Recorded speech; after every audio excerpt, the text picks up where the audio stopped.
اس آیت کی زبان اور ہونٹ ہوگے عرش کے پائے کے ہاں اللہ تعالیٰ کی پاکی بیان کر رہی ہوگی۔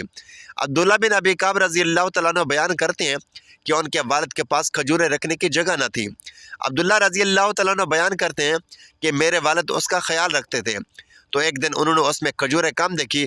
وہ بیان کرتے ہیں کہ انہوں نے اس رات پہرا دیا تو رات کو جن ایک نوجوان کی شکل میں آیا، میں نے اسے سلام کیا اور اس نے جواب دیا۔ والد کہتے ہیں کہ میں نے اسے کہا تم جن ہو کہ انسان؟ اس نے جواب دیا کہ میں جن ہوں۔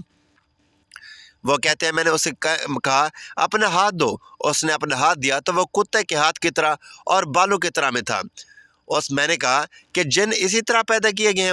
کہنے لگا کہ جن میں تو مجھ سے بھی سخت قسم کے جن ہیں۔ میں نے کہا کہ تجھے یہ چوری کرنے پر کس نے ابھارا؟ اس نے جواب دیا کہ ہمیں یہ اطلاع ملی کہ آپ صدقہ و خیرات پسند کرتے ہیں، تو ہم نے یہ پسند کیا کہ ہم تیرا غلہ حاصل کریں۔ عبداللہ بن ابی کعب کہتے ہیں کہ اسے میرے والد نے کہا وہ کون سی چیز ہے جو ہمیں تم سے محفوظ رکھے گی؟ اس نے جواب میں کہا کہ یہ آیات الکرسی ہے۔ پھر وہ نبی کریم صلی اللہ علیہ وسلم کے پاس گئے اور سارا قصہ بیان کیا، تو نبی کریم صلی اللہ علیہ وسلم نے فرمایا کہ اس خبیث نے سچ کہا ہے۔ ابو ذر رضی اللہ تعالیٰ عنہ بیان کرتے ہیں کہ میں نے نبی کریم صلی اللہ علیہ وسلم کے پاس آیا تو آپ مسجد میں تشریف فرما تھے، تو میں بھی بیٹھ گیا، تو نبی کریم صلی اللہ علیہ وسلم نے فرمایا اے ابو ذر کیا تو نے نماز پڑھی؟ تو میں نے نہیں میں جواب دیا، تو نبی کریم صلی اللہ علیہ وسلم فرمانے لگے اٹھ کر نماز پڑھو۔ میں نے اٹھ کر نماز ادا کی اور پھر بیٹھ گیا، تو نبی کریم صلی اللہ علیہ وسلم فرمانے لگے اے ابو ذر انسانوں اور جنوں کے شر سے پناہ طلب کرو۔ وہ کہتے ہیں کہ میں نے رسول اکرم صلی اللہ علیہ وسلم سے کہا کیا انسانوں میں بھی شیطان ہوتے ہیں؟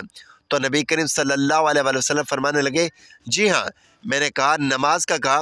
تو نبی کریم صلی اللہ علیہ وسلم فرمانے لگے یہ اچھا موضوع ہے، جو چاہے زیادہ کر لے اور جو چاہے کم کر لے۔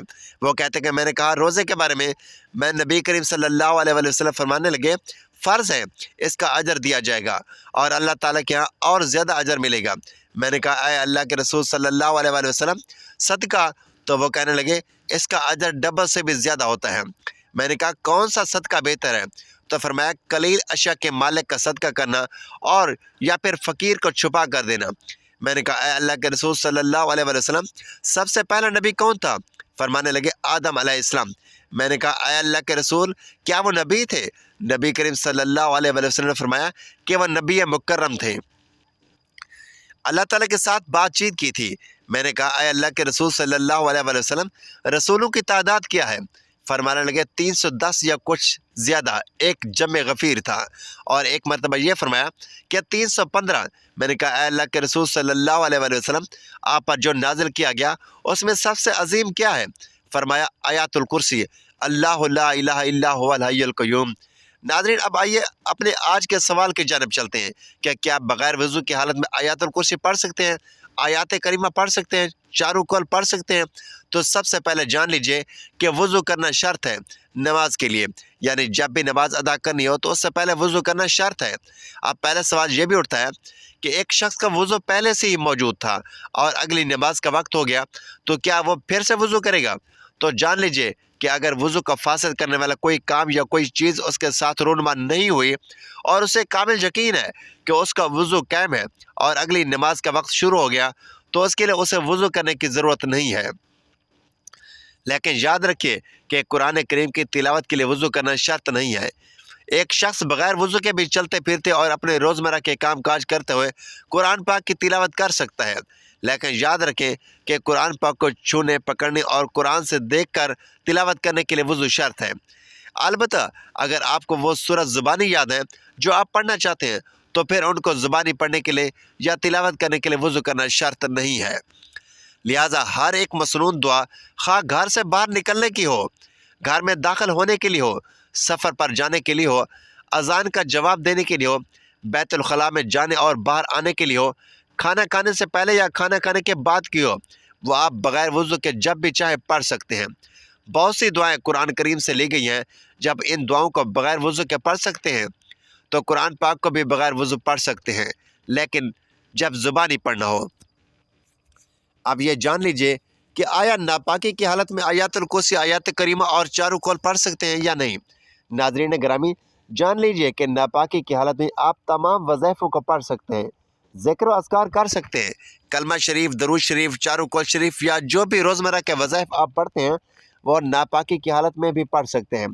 مثلا میاں بیوی نے آپس میں صحبت کی، غسل نہیں کیا اور سونے لگے تو وہ سونے سے پہلے چاروں کول ضرور پڑھیں۔ اور اسی طرح اگر عورت حالت حیض میں ہے اور وہ ذکر و اذکار کرنا چاہتی ہے، مثلا کول شریف، درود پاک یا کوئی دیگر وظائف پڑھنا چاہتی ہے، تو بغیر کسی تردد اور پورے اطمینان کے ساتھ کر سکتی ہے۔ اب یہاں جو مسئلہ قابل ذکر ہے، انتہائی غور سے سنیے کہ ناپاکی کی حالت میں عورت اور مرد قرآن پاک کی تلاوت نہیں کر سکتے، لیکن وہ قرآن پاک کی کوئی سی بھی صورت یا صورتیں جن کو وہ ذکر و اذکار کے طور پر کرتے ہیں یا وظیفے کے طور پر پڑھتے ہیں، ان کو زبانی پڑھ سکتی ہیں، لیکن قرآن کی کوئی بھی صورت تلاوت کی نیت سے ہرگز نہیں پڑھی جا سکتی۔ اب یہاں ناپاکی کی بھی اقسام پیدا کرتے چلیں کہ اگر حالت جنابت میں ہے یا حالت حیض میں یا نفاس میں ہے، یا خواتین کے کپڑے خراب ہیں، بچوں کے پیشاب یا پخانہ کر دینے کی وجہ سے ناپاک ہو چکے ہیں، یا مرد حضرات جو باہر کام کرنے کے لیے گئے، باہر کیچڑ یا گٹر کا پانی وغیرہ ان کے کپڑوں پر لگ گیا، تو یہ تمام حالت ناپاکی کی حالتیں ہیں۔ ان تمام حالتوں میں اب زبان ذکر و اذکار اور دیگر مصنون دعائیں روزمرہ کے معاملات میں پڑھی جاتی ہیں، ان کو بے فکر اور بلا تردد پڑھ سکتی ہیں، ہرگز کوئی کباہت نہیں ہے۔ اب کچھ لوگ یہ پوچھیں گے کہ اگر ناپاکی کی حالت میں بھی ذکر و اذکار کر سکتے ہیں اور بغیر وضو کے بھی کر سکتے ہیں، تو پھر دونوں میں فرق ہی کیا ہے؟ تو ناظرین، فرق یہ ہے کہ بغیر وضو آپ قرآن کو چھونے کے بغیر قرآن کی صورتوں کو تلاوت بھی کر سکتے ہیں، جبکہ ناپاکی کی حالت میں اگرچہ آپ ذکر و اذکار اور وظائف کی نیت سے قرآن کی صورتیں پڑھ سکتے ہیں، لیکن تلاوت کی نیت سے قرآن کی صورتیں زبانی بھی نہیں پڑھ سکتے۔ آخر میں بتاتے چلے کہ اگرچہ بغیر وضو کے آیات الکرسی، آیات کریمہ، چاروں کھول اور دیگر صورتیں پڑھ سکتی ہیں، اور قرآن کریم کو ہاتھ لگائے بغیر تلاوت قرآن بھی کر سکتے ہیں اور ان کا اجر و ثواب بھی ملے گا، لیکن اگر یہ عمل آپ باوضو ہو کر کریں گے تو اس کی فضیلت اور اس کا درجہ بغیر وضو والے عمل سے بلند و برتر ہوگا۔ لہٰذا کوشش کیجیے کہ جب بھی قرآن کریم کی تلاوت کرنی ہو تو باوضو ہو کر ہی کریں، کیونکہ باوضو رہنا بذات خود ایک عبادت ہے، اور اس حالت میں جو بھی عبادت کی جائے گی اس کا اجر ثواب بھی بڑھتا رہے گا۔ ناظرین، اللہ تعالیٰ سے دعا ہے کہ اللہ تعالیٰ ہمیں روزانہ قرآن مجید پڑھنے کی، نماز پڑھنے کی اور ذکر و اذکار کرنے کی توفیق عطا فرمائے اور ہمارا خاتمہ ایمان پر فرمائے، آمین یا رب العالمین۔